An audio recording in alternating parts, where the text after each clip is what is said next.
अस्सलाम वालेकुम दोस्तों, कल सुप्रीम कोर्ट ने एक फैसला दिया जिसके मुताबिक पार्टी से इनहराफ करने वाले अरकान का वोट काउंट नहीं होगा। यानी कि पीडीएम ने जितना पैसा इन लोगों पर लगाया वो सब ज़ाया है। लेकिन यहाँ अब ये सवाल उठ रहा है कि सुप्रीम कोर्ट ने ये हुक्म दिया है या फिर अपनी ओपिनियन दी है, क्योंकि साथ सुप्रीम कोर्ट ने ये भी कहा है कि कानून बनाने की जिम्मेदारी पार्लियामेंट की है कि वो इस पर कानून बनाए कि इनहराफ करने वालों का वोट तो काउंट नहीं होगा लेकिन इनकी सज़ा क्या होगी। जबकि दूसरी जानिब सुप्रीम कोर्ट ने ये कहा है कि इनका वोट काउंट नहीं होगा, जिस पर पीडीएम और पीटीआई दोनों अपने अपने मौक़िफ़ दे रही हैं कि सुप्रीम कोर्ट ने ये सारा मामला पार्लियामेंट पर डाल दिया है, जबकि पीटीआई कह रही है कि सिर्फ पार्लियामेंट में सज़ाएं देने पर कानून साजी का मुतालबा या उनको ये हक दिया गया है कि ये सिर्फ पार्लियामेंट का हक है और वो अपना ये हक इस्तेमाल करे। सुप्रीम कोर्ट इस पर कोई कानून साजी नहीं कर सकती। जबकि सुप्रीम कोर्ट ने ये हुक्म जारी किया है कि जो पार्टी से इनहराफ करेगा उसका वोट काउंट नहीं होगा। और सुप्रीम कोर्ट के फैसले के तहत पंजाब हुकूमत भी फारिग हो चुकी है और फेडरल गवर्नमेंट भी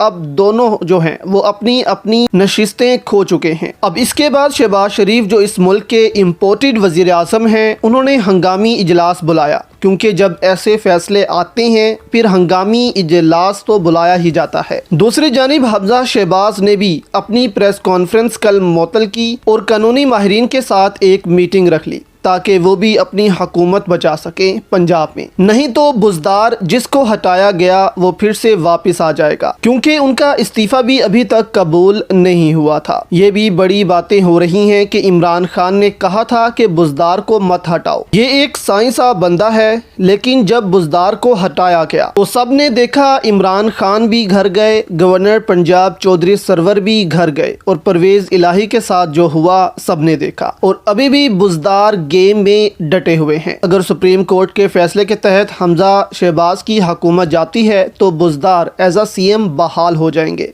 दूसरी जानिब जरदारी इस वक्त नून लीग को फंसाए जा रहे हैं। कल इमरान खान ने भी कहा था कि जरदारी खुद तो मजे ले रहा है और सारी गालियां पड़ रही हैं शहबाज शरीफ को। और अब भी जरदारी ने कहा है कि 2023 तक रुक जाओ, हम तुम्हारे साथ खड़े हैं 2023 तक। और 2023 का जो साल है दोस्तों, वो तुर्की के लिए भी बहुत अहम हो चुका है अब, और पाकिस्तान के लिए भी कल सुप्रीम कोर्ट के फैसले के बाद बहुत अहम हो चुका है। कल सुप्रीम कोर्ट के फैसले के बाद इत्तेहादियों का एक इजलास हुआ। हुकूमती इत्तेहादी जमातों ने शहबाज शरीफ को 2023 तक मुकम्मल हमायत की यकीन दहानी करवाते हुए कहा है कि हुकूमत अपनी आइनी मुद्दत पूरी करे। खबरसां इदारे की रिपोर्ट के मुताबिक वज़ीर आज़म शहबाज शरीफ की ज़ेर सदारत इत्तेहादी जमातों का अहम इजलास हुआ है, जिसमें पीपल्स पार्टी, JUIF, MQM समेत दीगर इत्तेहादी जमातों के सरबराहान और कायदीन ने शिरकत की। इजलास में हुकूमत की मुद्दत और आम इंतखाबात के इनेकाद के लिए वक्त के तयन के अलावा मुल्क को मौशी बहरान से निकालने के लिए मुश्किल फैसलों के हवाले से मुशावरत की गई। इस मौका पर तमाम इत्तेहादी जमातों और जरदारी ने जोर दिया कि अगस्त 2023 तक असम्बलियों की आइनी मुद्दत पूरी होने तक हुकूमत का साथ देने की मुकम्मल यकीन दहानी करवाते हैं। इत्तेहादी जमातों के इजलास में फैसला हुआ कि जल्द इंतखाबी इस्लाहात का अमल जल्द अज जल्द शुरू किया जाएगा। इजलास में सुप्रीम कोर्ट की जानिब से आइन के आर्टिकल 63A की तशरीह के हवाले से फैसले पर भी मुशावरत की गई। इजलास में फैसला हुआ कि सुप्रीम कोर्ट के फैसले पर फौरी तौर पर कानूनी माहिरीन से राय ली जाएगी और अदालती फैसले के बाद पैदा होने वाले मुमकिना आइनी और सियासी बहरान से निपटा जाएगा। अब जरदारी बहुत बड़ी गेम खेलते हैं। उन्होंने इमरान खान को भी इक़्तिदार से अलग किया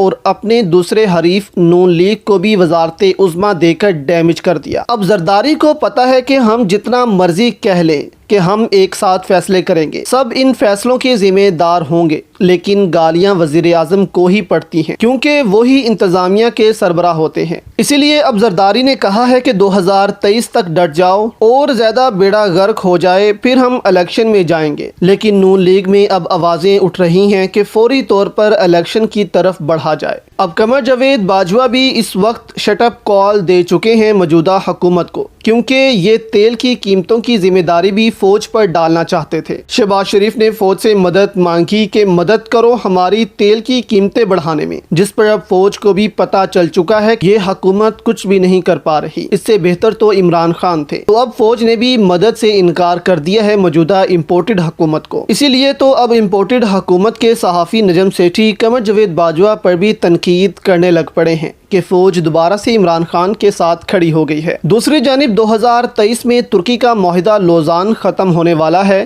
جس کے بعد کہا جاتا ہے کہ ترکی ان معاہدوں سے آزاد ہو سکتا ہے اور حقیقی معنوں میں وہ ترقی کا سفر شروع کرے گا۔ اسی طرح پاکستان بھی اب 2023 کی طرف بڑھ رہا ہے، جہاں پاکستان حقیقی آزادی میں داخل ہو جائے گا اور 2023 سے پہلے ملک میں ایک فری فیئر الیکشنز کروا کر پاکستان کو 2023 میں ایک آزاد ملک کی حیثیت سے داخل ہونا چاہیے، جو کسی بھی بیرونی مداخلت اور بیرونی طاقتوں کی غلامی سے آزاد ہو۔ اور اس وقت پاکستان کی عوام ہی عمران خان کا ساتھ دے کر ایسا کر سکتے ہیں۔